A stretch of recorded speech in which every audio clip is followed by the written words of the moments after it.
Good evening, ladies and gentlemen. I'd like to start this a little bit differently. I'd like you to turn to the person next to you and tell them that I'm glad you're here. Go ahead. And yeah, and I'm happy to meet you. Go on.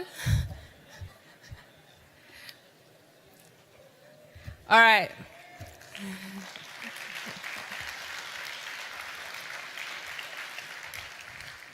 All right. To live a meaningful life, to be well-read, and to seek new knowledge. I have always applied this axiom as the guiding principle of my life. Ladies and gentlemen, my name is Maulline Gragau. I'm a theoretical physicist, a former Air Force pilot, and a lawyer.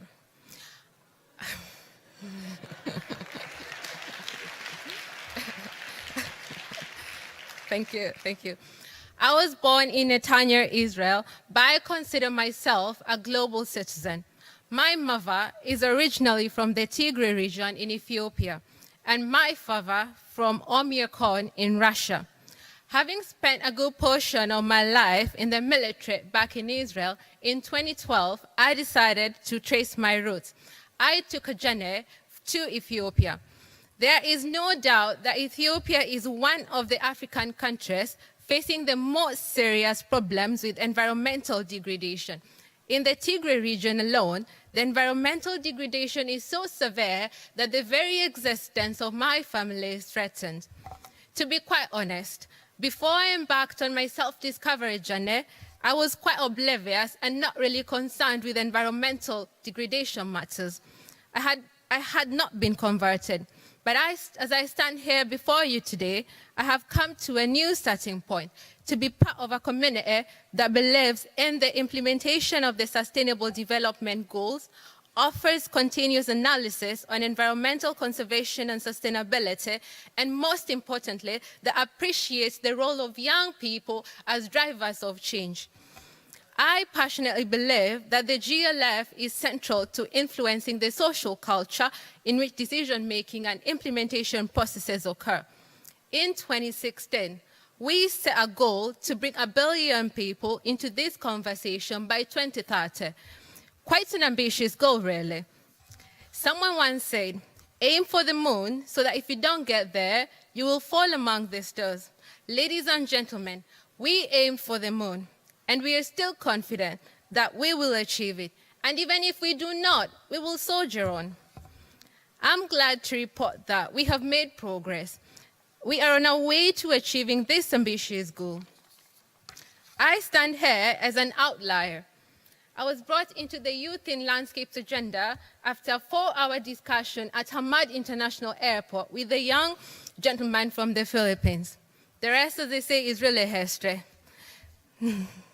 There are many more outliers like myself with minimal knowledge of forestry and environmental degradation, but who have brought into the agenda of the Youth in Landscapes and of promoting sustainable use. And I do believe that by 2030, if we do meet again, our rallying cry will be, yes, we did, and we are still doing, because we will be too many to fill this room.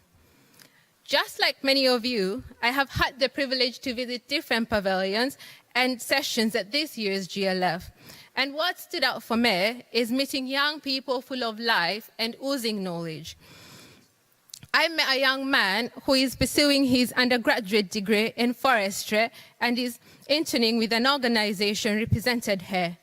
I also met the most bubbly lady I've ever encountered in my life, who is pursuing her master's degree in crop science, more specifically in the area of food fortification. I also had the opportunity to meet another young man pursuing a master's while teaching biology to the next generation of youth in landscapes. I could go on and on, but I'm sure you get the point. We have developed a youth mentorship program, a youth-led discussion forum, a booth, and 6 youth plenary speakers have stood on this very stage. And more than 200 young people are attending this GLF. Surely, we have come far in representing youth in this forum, and for that, you should give yourself a round of applause.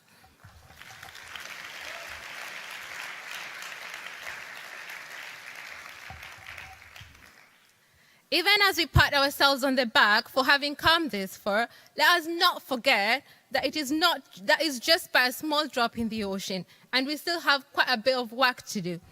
Let us be guided by the words of Professor Mongari Maathai, who said, "Let us not be sidetracked by this accomplishment because the work has just begun, and it is just going to get that much harder, and we will all have to play a part, regardless of our age, differences, and social standing."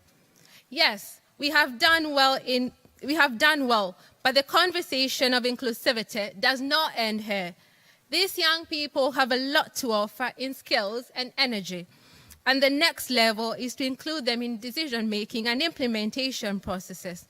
We may not have this moment again, and surely we must seize it now. Each one of you in this room has a part to play, and I think that the most pressing need for young people right now is mentorship.